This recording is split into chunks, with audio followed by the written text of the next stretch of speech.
Hello मेरे प्यारे दोस्तों, आज की वीडियो बहुत इंटरेस्टिंग होने वाली है क्योंकि आज की वीडियो में हम पढ़ेंगे आरएनए प्रोसेसिंग। देखिए, पिछली वीडियो में हमने प्रोटीन सिंथेसिस की एक स्टेप पढ़ी थी जिसका नाम है ट्रांसक्रिप्शन। उसे हमने पूरा पढ़ चुके हैं और काफी डिटेल में हमने उसे पढ़ा है। अब आज की प्रोसेस उससे आगे की है। तो आज की प्रोसेस समझने के लिए सबसे पहले हम थोड़ा सा पिछला रिवाइज करते हैं। ये है हमारी सेल। क्या है ये बेटा? सेल। सेल के अंदर क्या होता है? न्यूक्लियस। सेल के अंदर nucleus, this is nucleus, nucleus and this is cell. यहां हमने एक सेल बनाई है और ये न्यूक्लियस बनाया है। अब हम क्या करने वाले हैं कि अपनी सेल के न्यूक्लियस में बनाने वाले हैं डीएनए। ये है हमारा डीएनए। इसकी पोलैरिटी भी हम साथ के साथ आपको दिखा रहे हैं 3 to 5 डायरेक्शन में। ये है डीएनए। यहां डीएनए से हमारा बना था आरएनए। क्या बना था? आरएनए। ओके, इसकी पोलैरिटी अगर 3 to 5 है तो इसकी पोलैरिटी थी 5 to 3 डायरेक्शन में। ओके, इस आरएनए को हमने एचएन आरएनए बोला था, एचएन आरएनए। ओके, अच्छा, इस प्रोसेस का नाम हमने क्या रखा था? ट्रांसक्रिप्शन, जिसे हम पिछली वीडियो में आपको बहुत अच्छे से बता चुके हैं।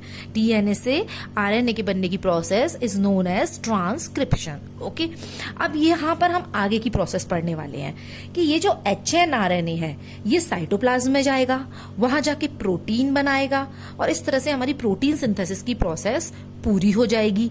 बट ये इतना आसान नहीं है जितना मैं बता रही हूं। एचएन आरएनए साइटोप्लाज्म में जैसे ही जाएगा, ठीक है, तो साइटोप्लाज्म में कुछ एंजाइम्स होते हैं जिनको हम बोलते हैं न्यूक्लिएजेस। ये न्यूक्लिएजेस एंजाइम इसे तोड़ देंगे, काट देंगे, ठीक है, और इस तरह से हमारा आरएनए ही खत्म हो जाएगा। ठीक है, इसलिए हम इसे डायरेक्ट साइटोप्लाज्म में नहीं भेज सकते और इसीलिए हमने इसका नाम एचएन आरएनए रखा है, क्योंकि अभी ये साइटोप्लाज्म में जाने लायक नहीं है। It is highly unstable. अगर ये क्वेश्चन आता है कि why newly formed RNA, this is newly formed RNA. तो अगर ये क्वेश्चन आता है कि why newly formed RNA is known as HN RNA, because it is highly unstable. ये हाईली अनस्टेबल है, साइटोप्लाज्म में जाने लायक नहीं है। इसको अभी हमें स्टेबल करना होगा, ठीक है, प्रोटेक्शन देना होगा। देखिए, आप इसे इस तरह से समझ सकते हैं। आप जब अपने घर से बाहर जाते हैं, ठीक है, तो अपने सर को प्रोटेक्शन देने के लिए आप हेलमेट पहनते हैं। ओके, अपने सर को प्रोटेक्शन देने के लिए आप हेलमेट पहनते हैं, ठीक है, बाइक पर जाते हैं तब, ठीक है, कुछ ना कुछ करते हैं। अच्छा, पैरों में कोई कांटा ना चुभ जाए, कुछ चुभ ना जाए, उसके लिए आप जूते भी पहनते हैं। तो ये क्या है? बाहर जाने से पहले अपनी एक तैयारी होती है, ठीक है, प्रोटेक्शन अपने आप को देना होता है। उसी तरह से एचएन आरएनए जो कि न्यूक्लियस के अंदर बना है, आरएनए न्यूक्लियस के अंदर बना है, उसको आप साइटोप्लाज्म में भेज रहे हो जहां दुनिया भर के न्यूक्लियसेस एंजाइम है जो उसको काटने पीटने के लिए तैयार बैठे हैं। तो आप इसको प्रोटेक्शन नहीं देंगे, आप इसको सिक्योरिटी नहीं देंगे। तो एचएन आरएनए को जब हम प्रोटेक्शन देते हैं तो ये बन जाता है मैच्योर एमआरएनए। क्या बन जाता है ये? Mature mRNA. और इस प्रोसेस को हम बोलते हैं आरएनए प्रोसेसिंग। तो बेटा, आपको समझ में आया what is RNA processing? RNA processing वो प्रोसेस है जिसमें एचएन आरएनए को मैच्योर आरएनए बनाया जाता है। अब ये मैच्योर आरएनए को आप आसानी से साइटोप्लाज्म में भेज सकते हैं और वहां पर ये राइबोसोम, वहां पर ये क्या करेगा कि राइबोसोम के साथ जुड़ जाएगा। ये मैंने आरएनए बना दिया, मैच्योर आरएनए, और ये हमने रेड कलर से यहाँ राइबोसोम को दिखाया है। रेड कलर से हमने यहाँ पर क्या दिखाया है? राइबोसोम। ये तो आपको पता ही है ना, प्रोटीन सिंथेसिस राइबोसोम पर ही होती है। तो रेड कलर से हमने राइबोसोम दिखाया है और आरएनए को यहाँ हमने जॉइंट दिखाया है इससे। अब ये आरएनए वहां जाएगा, राइबोसोम के साथ जुड़ेगा और हमारी प्यारी प्यारी अच्छी अच्छी प्रोटीन्स बना देगा। तो ये बन गई हमारी प्रोटीन्स। तो इस तरह से प्रोटीन सिंथेसिस की प्रोसेस पूरी होती है, ठीक है। लेकिन हमने पिछली वीडियो में पढ़ा था ट्रांसक्रिप्शन, और आज की वीडियो में हम पढ़ेंगे आरएनए प्रोसेसिंग, यानी कि आरएनए की प्रोटेक्शन के बारे में बात करेंगे, कौन कौन सी सिक्योरिटी आरएनए को दी जाती है। ओके, तो चलिए हम स्टार्ट करते हैं आरएनए प्रोसेसिंग के बारे में। ये तो हमने एक इंट्रोडक्शन टाइप से आपको दिया है। तो अब है हमारी आरएनए प्रोसेसिंग। ओके, तो आरएनए प्रोसेसिंग, आरएनए प्रोसेसिंग, तो देखिए बेटा आरएनए प्रोसेसिंग यहां पर 2 स्टेप में हम डिवाइड करेंगे। कौन कौन सी स्टेप है? First is end stabilisation, end stabilisation यानी कि सबसे पहले हम आरएनए के एंड्स को स्टेबल करेंगे, आरएनए के एंड्स को स्टेबल करेंगे। And second is splicing, second is splicing. तो देखिए ये लिखा लिखी तो बाद में हो जाएगी, सबसे पहले हम डायग्राम के थ्रू आपको ये समझाते हैं, एंड स्टेबलाइजेशन और स्प्लिसिंग। तो ये हमने यहां बनाया है अपना एक अच्छा सा आरएनए, ओके, ठीक है, जिसको हमने बोला है HNRNA, okay. It is highly unstable. कैसा है?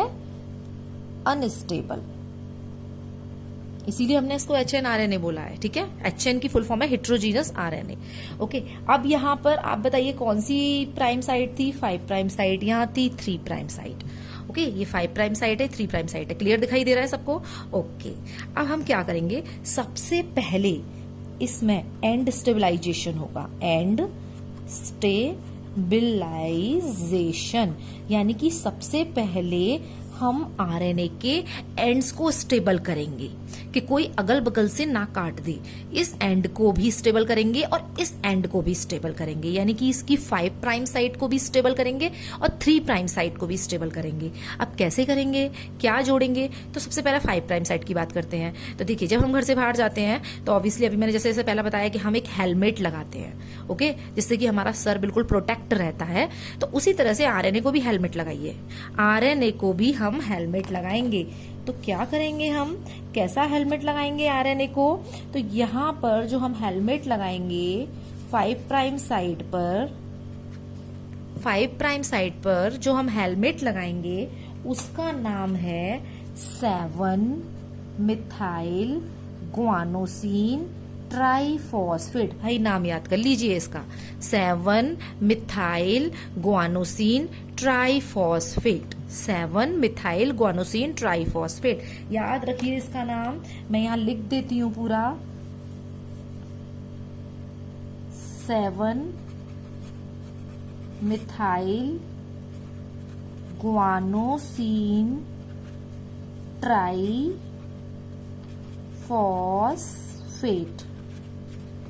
बहुत इंपॉर्टेंट है, आपको याद रखना है, बोर्ड एग्जाम में पूछा जाता है कि आरएनए की 5 साइट पर जो स्ट्रक्चर लगा होता है स्टेबल करने के लिए वो क्या होता है? 7 मिथाइल ग्वानोसिन ट्राइफॉस्फेट, 7MG+PP। इसको आपको याद रखना है। अब इसको हम क्या बोलते हैं? कैपिंग। इस प्रोसेस को हम क्या बोलते हैं? कैपिंग। क्या बोलते हैं इसे हम? Capping, okay. इस प्रोसेस को हम बोलते हैं कैपिंग। तो आपको क्लियर है ये? देखिए 5 साइड पर यहाँ पर कैपिंग होती है 7 मिथाइल ग्वानोसिन ट्राइफॉस्फेट। अब ये हमारा हेलमेट पूरा हो गया भाई। अब पहनाइए इसे जूते, ठीक है। अब इसके पैर प्रोटेक्ट कीजिए, कहीं कोई कांटा ना चुभ जाए। तो वो 3 प्राइम साइड पर, कौन सी साइड पर? 3 प्राइम साइड पर यहां पर एक adenine adenine adenine adenine adenine adenine इस तरह से एक लंबी चेन जोड़ी जाती है। कितनी तो जोड़ी जाती है? लगभग 200 से 300। मैं तो यहाँ पे 5-6 बनाए हैं बस। आपको 200 से 300 एडिनिन एडिनिन एडिनिन एडिनिन इतनी लंबी चेन जोड़ी जाती है 3 साइड पर। अब इसको शॉर्ट में मैं पॉली ए टेल बोल सकती हूँ। क्या बोल सकती हूँ मैं इसे? Poly A tail. पॉली मतलब मैनी, ए जोड़े हैं हमने एडिनिन, और टेल क्योंकि बिल्कुल पीछे की साइड है इसलिए टेल, तो इसको हम पॉली ए टेल जोड़ते हैं। तो इस तरह से ये एंड भी प्रोटेक्ट हो गया। तो इस तरह से देखिए हमने आरएनए के दोनों एंड्स को प्रोटेक्ट किया है। हमने 5 प्राइम साइट पर 7 मिथाइल ग्वानोसिन ट्राइफॉस्फेट जोड़ा है और हमने इसकी 3 प्राइम साइट पर पॉली ए टेल जोड़ी है। तो इस तरह से आरएनए की दोनों साइड्स हो गई और इस प्रोसेस को हम बोलते हैं एंड स्टेबलाइजेशन। देखिए नाम से ही पता चल रहा है, एंड मतलब एंड्स को, स्टेबलाइजेशन मतलब स्टेबल करना। ओके, चलिए यहां तक तो हमारा हुआ। अब लेकिन आगे सिर्फ इतने प्रोटेक्शन से काम नहीं चलेगा भाई, आगे हमें और प्रोटेक्शन देना है इसे। ठीक है, अब वो प्रोटेक्शन क्या है, इतना तो आपको समझ में आ गया होगा कि हमने एंड्स पर क्या किया है। ठीक है, अब हम यहां पर दिखा रहे हैं आपको आरएनए। ठीक है, यहां हम इसे दिखा देते हैं 7 मिथाइल ग्वानोसिन ट्राइफॉस्फेट। ठीक है, जिसे हमने बोला कैपिंग, और यहां हमने दिखा दिया पॉली ए टेल। यहां तक तो क्लियर है। ओके, पॉली ए टेल जहां हमने एडेनिन एडेनिन एडेनिन इस तरह से जोड़ा। अब यहां पर एक चीज और जो अभी तक हमने आपको नहीं बताई वो ये है कि आरएनए पर कुछ इंट्रॉन्स होते हैं। ठीक है, एक्चुअली क्या होता है कि जो ह्यूमन की जीन होती है, ठीक है, वो पूरी की पूरी, उसमें पूरे के पूरे कोडिंग रीजन नहीं होते। आप इसे इस तरह से समझिए कि यहां पर कुछ नॉन कोडिंग रीजन होते हैं। ये नॉन कोडिंग रीजन, ठीक है, जो किसी काम के नहीं होते। ठीक है, इसे मैं इस तरह से बना रही हूं यहां पर ग्रीन कलर से। ध्यान से सुनिए, बहुत इंपॉर्टेंट है ये कि आरएनए में यहाँ पर जो डीएनए से ट्रांसक्राइब होके अभी आया है उसमें हमारा पूरा आरएनए काम का नहीं होता, उसमें कुछ बिना काम की चीजें भी होती हैं। तो वो जो बिना काम की फालतू चीजें हैं ना, उनको हम बोलते हैं इंट्रॉन्स। क्या बोलते हैं? इंट्रॉन्स। इंट्रॉन। दोबारा से समझ लीजिए इसे कि जो हमारा आरएनए आया है वो पूरा आरएनए हमारा काम का नहीं होता, उसमें कुछ बिना काम की फालतू चीजें भी होती हैं जिसे हम बोलते हैं इंट्रॉन्स। तो देखिए ये हमने यहाँ दिखाया है कि यहाँ से लेके यहाँ तक एक इंट्रॉन, यहाँ से लेके यहाँ तक एक इंट्रॉन और यहाँ से लेके यहाँ तक एक इंट्रॉन। तो फालतू चीज को हमने क्या नाम दिया? इंट्रॉन। और काम की चीज को भी तो कुछ बोलेंगे भाई। जब फालतू चीज को इंट्रॉन बोल रहे हैं तो काम की चीज क्या हो गई? यहाँ से लेके यहाँ तक exon. Exon. Okay, exon. Axon.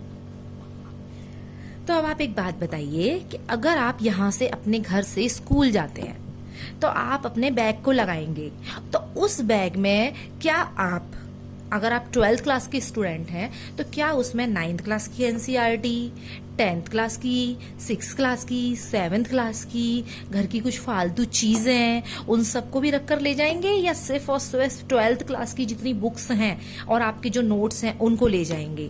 सिर्फ और सिर्फ 12th क्लास के। जो चीज आपके काम की नहीं है उसे आप बैग में रख के फालतू में वजन लाद के अपने स्कूल नहीं जाएंगे। सिर्फ और सिर्फ काम की चीजें ही ले जाएंगे, बल्कि वो भी पीरियड वाइज ले जाएंगे, वो भी बल्कि डे वाइज ले जाएंगे। कौन से दिन किस टीचर की क्लास है उसके अकॉर्डिंग ले जाएंगे, यानी कि फालतू चीजों को तो नहीं ले जाएंगे ना जब आप अपने घर से स्कूल जाएंगे। तो उसी तरह से यहां पर ये आरएनए जब न्यूक्लियस से साइटोप्लाज्म में जाएगा तो ये क्यों फालतू में इंट्रॉन्स को लाद के ले जाएगा, जो कि नॉन कोडिंग रीजन है, फालतू रीजन है, किसी प्रोटीन को कोड नहीं करने वाले, तो क्यों इनको लाद कर ले जाएगा? तो अब यहां पर आपको इंट्रॉन्स को हटाना है। ओके, इंट्रॉन्स को हटाना है, तो यहाँ पर इंट्रॉन्स का आपको रिमूवल करना होगा। देखिए यहाँ पर आप एक चीज और, अगर इंट्रॉन्स और एक्सॉन्स इनको याद करने के लिए हम आपको एक ट्रिक बता देते हैं, इसे आप याद रखिए। देखिए एक्सॉन, इनको कोडिंग रीजन बोलते हैं, कोडिंग पार्ट। ओके, और इंट्रॉन्स इनको नॉन कोडिंग पार्ट। आप नोट कर सकते हैं इस चीज को, हिंदी में नोट कर लीजिए। इंट्रॉन्स नॉन कोडिंग पार्ट जो किसी प्रोटीन, किसी अमीनो एसिड को कोड नहीं करते, और एक्सॉन्स कोडिंग पार्ट जो कि अमीनो एसिड को यानी कि प्रोटीन को कोड करेंगे। ओके, एक्सॉन तो कोडिंग पार्ट हो गया, इंट्रॉन्स नॉन कोडिंग पार्ट हो गया। याद रखने की ट्रिक इस तरह से याद कर लीजिए, देखिए इन मतलब inactive, inactive non coding part हो गया और दूसरा वाला एक्सॉन हो गया। इस तरह से आप एक ट्रिक बना लीजिए अपनी, जिससे कि आपको ये हमेशा याद रहे। ठीक है, इन मतलब इनएक्टिव, इनएक्टिव। ओके चलिए, ये तो हमने आपको याद करने की ट्रिक बताई। अब हमें एक्सॉन को तो रखना है भाई, और इंट्रॉन को हमें रिमूव करना है। अब इस इंट्रॉन को हम कैसे रिमूव करें, क्या प्रोसेस होगी इंट्रॉन्स को रिमूव करने की? तो सबसे पहले तो यहां पर हमें करना है removal of introns, removal of introns called splicing या स्प्लिसिंग। इंट्रॉन्स के रिमूवल को हम क्या बोलते हैं? स्प्लिसिंग। इंट्रॉन्स के रिमूवल को हम क्या बोलते हैं? स्प्लिसिंग या स्प्लाइसिंग। ओके, हमने पहली स्टेप पढ़ाई थी आपको इसमें एंड स्टेबलाइजेशन, जिसमें हमने दोनों एंड्स को स्टेबल किया था। और जो हमारी दूसरी प्रोसेस है इसमें आरएनए प्रोसेसिंग में, दैट इज कॉल्ड स्प्लिसिंग, जिसमें कि हमें इंट्रॉन्स को रिमूव करना है। देखिए ये इंट्रॉन्स कैसे रिमूव होगी, इसमें एक स्ट्रक्चर है जिसका नाम है स्प्लीसियोसोम। स्प्लीसियोसोम, यहां कई सारे स्प्लीसियोसोम आके जुड़ेंगे। किस तरह से जुड़ेंगे? इस तरह से, एक स्प्लीसियोसोम यहां जुड़ेगा बिल्कुल एंड्स पर, एक यहां, एक स्प्लीसियोसोम यहां, एक यहां। इंट्रॉन्स के एंड पर, समझिए इस चीज को, इंट्रॉन्स के एंड पर स्प्लीसियोसोम आकर जुड़ जाएंगे। ठीक है, अब ये स्प्लीसियोसोम जो कि इंट्रॉन पे, मैं एक का दिखा रही हूँ, स्प्लीसियोसोम जो कि इंट्रॉन के एंड पर जुड़े हैं, वो एक दूसरे की तरफ आएंगे और ये इंट्रॉन ऊपर की तरफ होता चला जाएगा। स्प्लीसियोसोम फिर एक दूसरे के पास आएंगे और इंट्रॉन ऊपर की तरफ होता चला जाएगा। स्प्लीसियोसोम बिल्कुल पास आ जाएंगे और इंट्रॉन बिल्कुल ऊपर चला जाएगा। उसके बाद इस इंट्रॉन में एक कट लगेगा और इंट्रॉन अलग हो जाएगा। किस तरह से हम आपको समझाते हैं यहां पर, देखिए इस तरह से ग्रीन कलर का पार्ट है इंट्रॉन,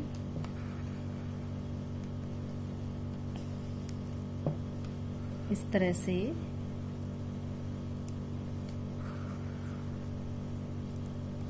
फिर इस तरह से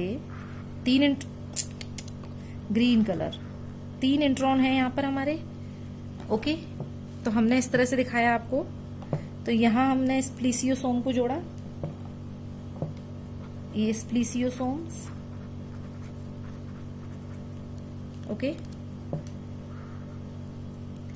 तो इस तरह से स्प्लीसियोसोम एक दूसरे के पास आए। ये हमारा एक्सॉन है, ब्लैक कलर वाला। ठीक है, exon, exon, exon, exon. Okay, और जो हमारा ऊपर का ग्रीन कलर वाला है, ये स्ट्रक्चर जो ऊपर हो गया है, ये और ये है हमारा इंट्रॉन।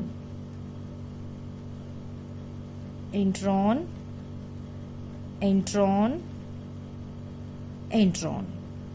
ओके, अब क्या होगा बेटा कि ये स्प्लीसियोसोम बिल्कुल एक दूसरे टच करेंगे और ये इंट्रॉन कट कट कट, क्या होगा? ये इंट्रॉन कट हो जाएगा।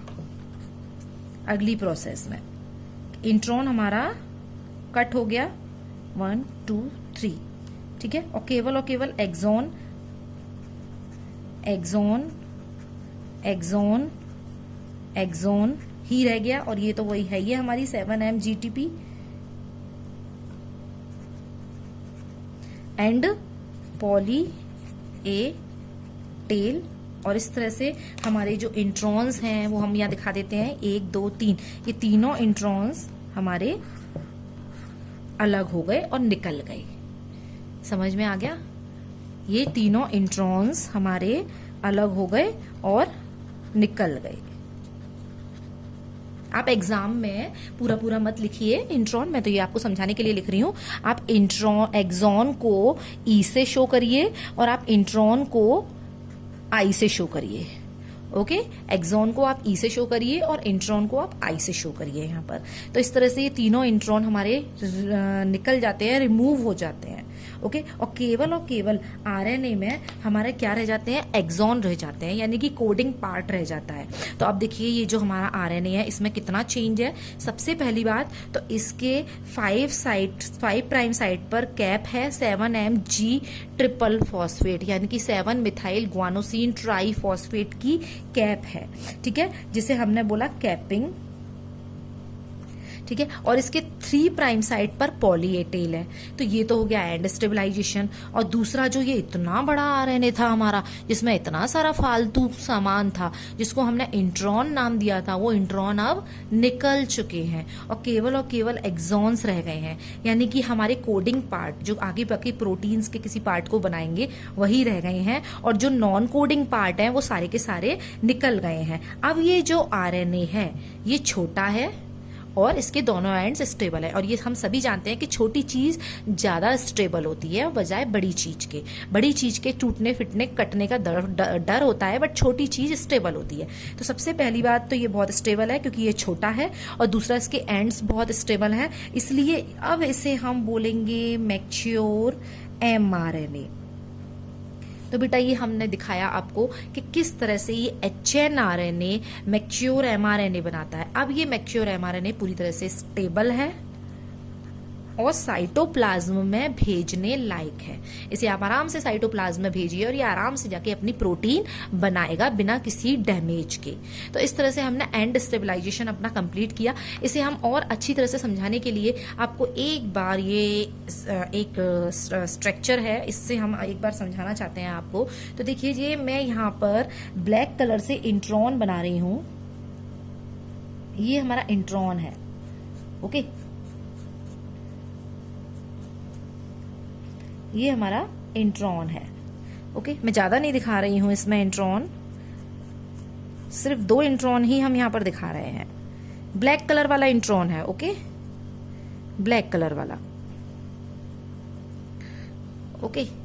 देखिए ये ब्लैक कलर वाला इंट्रॉन, देखिए सबसे पहले तो इसके एक साइड पर हमने यहाँ पर 7 मिथाइल ग्वानोसिन ट्राईफॉस्फेट की कैपिंग कर दी और एक साइड पर हमने पॉली ए टेल जोड़ दी। अब इंट्रॉन कैसे निकलेंगे, तो देखिए ये इंट्रॉन है ब्लैक कलर वाला, ध्यान से देखिए ये इंट्रॉन है ब्लैक कलर वाला, और मेरी ये उंगली समझिए आप स्प्लीसियोसोम, और ये वाली उंगली आप समझिए स्प्लीसियोसोम, ठीक है। स्प्लीसियोसोम आके इन दोनों पॉइंट्स पर यानी कि इंट्रॉन्स के एंड पर जुड़ेंगे, और इस तरह से स्प्लीसियोसोम इस इंट्रॉन को यूं स्प्लीसियोसोम्स पास आते जाएंगे और इंट्रॉन्स ऐसे होता जाएगा। स्प्लीसियोसोम्स पास आते जाएंगे और इंट्रॉन्स ऐसे ऊपर की तरफ निकलता चला जाएगा। सेम ऐसा यहाँ होगा, स्प्लीसियोसोम्स पास आते जाएंगे और इंट्रॉन्स यहाँ पर ऊपर की तरफ निकलता चला जाएगा। उसके बाद क्या होगा, यहाँ पर जब स्प्लीसियोसोम दोनों पास आ जाएंगे और इंट्रॉन ऊपर की तरफ ऐसे निकल जाएगा, तो आप समझिए यहाँ पर एक्सॉन है, यहाँ पर एक्सॉन है, और ये इंट्रॉन्स यहाँ पर अलग से एक लूप बनाकर निकल रहा है। उसके बाद क्या होगा, यहाँ पर एक कट लगेगा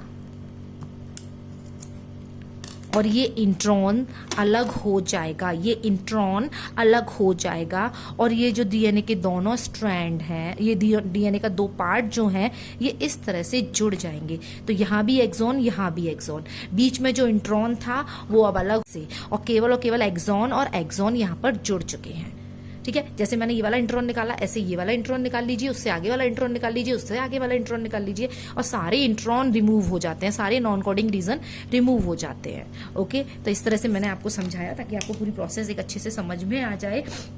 मैं एक बार और इस प्रोसेस को पूरा रिवाइज करवा देती हूँ आपको। तो देखिए आरएनए प्रोसेसिंग, साथ में हम इसमें कुछ नोट भी कराते जाएंगे आपको। आरएनए प्रोसेसिंग वो प्रोसेस है जिसमें HNRNA मैच्योर आरएनए बनाता है, ठीक है। तो the formation of mature RNA, लिखते जाइए इसे, द फॉर्मेशन ऑफ, यहाँ स्पेस चलिए यही लिख देते हैं हम, the formation of mature mRNA from HNRNA is known RNA processing, okay, RNA processing। Okay ये 2 स्टेप में होता है. First is end stabilisation and second is splicing. तो एंड स्टेबलाइजेशन यानी कि stabilisation of ends. End stabilisation को हम क्या बोलेंगे? स्टेबलाइजेशन ऑफ एंड्स, यानी कि आरएनए के एंड्स को स्टेबल करना. इसके हमने दो बताए थे, कैपिंग एंड टेलिंग. ठीक है, क्या बताए थे? 2. First is capping and second is telling. ये से हम पॉली एडिनिलेशन कहते हैं. समझ लीजिए कुछ पॉइंट्स हैं जो मैंने अभी आपको नहीं बताए थे. Second is telling. तो देखिए एंड स्टेबलाइजेशन के 2 स्टेप हो गए यहां पर हमारे. First is capping. ठीक है, कैपिंग किस चीज की होती है? 7 methyl guanosine triphosphate 5 prime site पर जुड़ेगा. इस प्रोसेस को हम कैपिंग बोलते हैं. तो आप इस तरह से लिख सकते हैं इसमें, addition of 7 methyl guanosine triphosphate to the 5 prime site is known as capping. Okay, end stabilisation का पहला स्टेप. एंड स्टेबलाइजेशन का second step is poly adenylation. Poly adenylation मतलब joining of poly A tail, यानी कि इसकी जो 3 प्राइम साइट है, उस पर 200 से 300 एडेनिन रेजिड्यू जुड़ते हैं. उसको हम पॉली ए टेल बोलते हैं. ओके, तो ये हो गया हमारा पॉली एडिनिलेशन, यानी कि addition of poly A tail to 3 prime site. Okay, मैं सबकी आपको लिखवाती भी जा रही हूँ ताकि आपको किसी बुक को पढ़ने की जरूरत ना पड़े. और इसको समझने के बाद अगर आपने अच्छे से इस वीडियो को देखी तो आपको किसी बुक को पढ़ने की जरूरत नहीं होगी. और इस वीडियो को हम पूरा कंप्लीट करने के बाद एंड में आपको इसके क्वेश्चन आंसर भी कराएंगे. ठीक है, तो addition of poly A tail to the 3 prime site. Okay, तो ये हो गया एंड स्टेबलाइजेशन के दोनों step, capping and poly adenylation. Okay, तो कैपिंग हमने कैसे की? यहाँ की 7mg triple phosphate 7 methyl guanosine triphosphate की यहाँ पर की हमने 5 प्राइम साइट पर. ओके, और टेलिंग हमने कहा की, पॉली ए टेल हमने कहा जोड़ी 3 प्राइम साइट पर. तो ये हो गए हमारे एंड स्टेबलाइजेशन. ओके, सभी की डेफिनेशन दिखाती जा रही हूं मैं. अब सेकंड जो प्रोसेस है वो है स्प्लाइसिंग या स्प्लिसिंग. स्प्लिसिंग क्या होता है? इसको आप यहां पर नोट कर लीजिए. Removal of introns. ठीक है, इंट्रॉन्स मतलब non coding region. Removal of introns from HNRNA. ठीक है, तो HNRNA से अगर हमने इंट्रॉन्स रिमूव किया है, उस प्रोसेस को हम बोलते हैं स्प्लाइसिंग या स्प्लिसिंग. ओके, तो removal of intron from HNRNA. अब ये इंट्रॉन्स कैसे रिमूव होते हैं? याद रखना होगा आपको कि जो एक्सॉन्स होते हैं, जिनको हम शॉर्ट में ई बोल सकते हैं, वो कोडिंग पार्ट होता है, यानी कि उसके पास इंफॉर्मेशन होती है प्रोटीन बनाने की. प्रोटीन का कोई भी पार्ट वो बनाएगा. इंट्रॉन्स जो होते हैं वो नॉन कोडिंग पार्ट होते हैं, फालतू होते हैं, बेकार के होते हैं, प्रोटीन के किसी पार्ट को कोड नहीं करते, तो क्यों उसको ले जाएं साइटोप्लाज्म में? तो इंट्रॉन्स को हमें रिमूव करना है, और इंट्रॉन्स के रिमूवल को ही हम स्प्लाइसिंग बोलते हैं. इंट्रॉन्स का रिमूवल कैसे होगा? स्प्लिसियोसोम्स की हेल्प से. स्प्लिसियोसोम्स इंट्रॉन्स के एंड पर जुड़ेंगे और एक दूसरे के पास आते जाएंगे. इंट्रॉन की जो लूप है वो ऊपर की तरफ होता जाएगा और इस तरह से एक कट लगेगा और इंट्रॉन्स आउट, एक्सॉन्स एक दूसरे से यहाँ जुड़ जाएंगे. ओके, तो इस तरह से इंट्रॉन्स निकल जाएंगे, एक्सॉन्स जुड़ जाएंगे और फाइनली हमारा जो mRNA होगा उसमें सिर्फ एक्सॉन्स होंगे, यानी कि केवल और केवल काम की चीज होगी, कोडिंग पार्ट होगा. ठीक है, और टेल हमारे स्टेबल होंगे और ये RNA पूरी तरह से तैयार है साइटोप्लाज्म में जाने के लिए. ओके, चलिए अब करते हैं हम यहाँ पर कुछ क्वेश्चन आंसर जो अब तक बोर्ड एग्जाम में चलिए तो स्टार्ट करते हैं question answer. Why HNRNA, question number first, required to undergo splicing. HNRNA में स्प्लिसिंग क्यों होती है? बेटा हमने आपको बताया था स्प्लिसिंग क्यों होती है. स्प्लिसिंग क्या होती है हमने बताया था, रिमूवल ऑफ इंट्रॉन्स. स्प्लिसिंग क्या होती है? Removal of introns. तो अब सिंपल सा आंसर है, 2 नंबर का क्वेश्चन आएगा. For the removal of introns from heterogeneous RNA splicing occur. बस. ओके, तो फॉर द removal of introns from HNRNA. आपको इसमें सिर्फ इतना ही लिखना है, for the removal of introns from HNRNA to make it stable. Okay, next question number second. Mention the two additional processes which hnRNA needs to undergo after splicing so as to become functional. Splicing के साथ साथ कौन सी और दो process होती हैं, तो उसके लिए आपको याद है, first is capping of 7-methyl guanosine trifosfate and second is tailing या polyadenylation of poly A tail. ये भी 2 नंबर का क्वेश्चन आएगा. ओके, चलिए. At which ends do capping and tailing of hnRNA takes place. इसमें ये पूछा है कैपिंग और टेलिंग कौन से एंड्स पर होती है. Very simple. कैपिंग कौन से एंड्स पर बताई थी हमने, 5 प्राइम साइड पर, एंड टेलिंग हमने कौन से एंड पर बताई थी आपको, 3 प्राइम साइड पर. ओके, चलिए. नेक्स्ट है इसमें एक्सपेंड hnRNA. hnRNA को आपको फुल फॉर्म बतानी है. इसका नाम है heterogeneous, H for heterogeneous and N for nuclear RNA. याद रख लीजिए, ठीक है. 1 नंबर के क्वेश्चन में आ सकता है हेट्रोजीनस न्यूक्लियर RNA. इसी का दूसरा पार्ट है differentiate between capping and telling. Capping और टेलिंग में क्या डिफरेंस है, तो बेटा मैंने आपको बहुत अच्छी तरह से बताया था. कैपिंग में 7-methyl guanosine ट्राइफॉस्फेट जुड़ता है एंड टेलिंग में यहाँ पर पॉली ए टेल जुड़ती है. ठीक है, 2 नंबर का क्वेश्चन आएगा. एक तो इसमें ये लिख देना और दूसरा आप इसमें ये लिख देना, capping occur at 5 prime side and telling occur at 3 prime side. Okay, easy. Okay, how is hnRNA processed to form mRNA. इसका पूरा मैंने आपको डायग्राम बना के दिखाया था. ठीक है, वही सारा लिखना है इसमें. Capping, polyadenylation, tailing, okay, RNA splicing, पूरा स्टेप बाय स्टेप आप इसमें दिखा देना. ये 5 नंबर का क्वेश्चन आएगा. Okay, last, why does hnRNA needs to undergo changes. hnRNA needs to undergo changes. List the changes hnRNA undergo, where in the cell such changes takes place. देखिए, पहला तो उसने पूछा है कि hnRNA में चेंजेस क्यों होते हैं. ओके, क्यों आवश्यकता है इसको चेंज की. And list the changes hnRNA undergo, उन चेंजेस के नाम बताने हैं आपको जो hnRNA में होते हैं. And where in the cell such changes takes place, cell के अंदर ये चेंजेस होते कहाँ हैं. तो इसमें जो पहला पार्ट है, why does hnRNA needs to undergo changes, तो इस पे आपको बताना है कि hnRNA इज हाईली अनस्टेबल. ठीक है, hnRNA is highly unstable. Okay, इसमें आपको ये भी बताना पड़ेगा for the removal of introns and for the protection of ends hnRNA needs to undergo changes. Okay, second इसमें list the changes hnRNA undergo. कौन कौन से चेंजेस होते हैं. First, capping of 7-methyl guanosine triphosphate. Second, tailing of poly A tail, okay, या polyadenylation भी बोलते हैं इसको. And third, splicing means removal of introns. Okay, ये हमने इसका सेकंड कर दिया. अब इसमें है where in the cell such changes take place. Cell के अंदर ये चेंजेस कहाँ होते हैं, तो बेटा हमने पहले बताया था न्यूक्लियस के निकलने से पहले ही होता है ये सब काम. तो ये कहाँ पर होते हैं चेंजेस, न्यूक्लियस के अंदर. ये 5 नंबर का लॉन्ग क्वेश्चन में आएगा. ये चेंजेस कहाँ होते हैं, न्यूक्लियस के अंदर.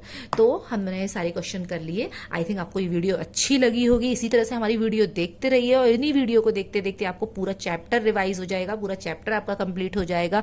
किसी बुक को आपको पढ़ने की जरूरत नहीं पड़ेगी. ओके, ठीक है. All the best and bye bye.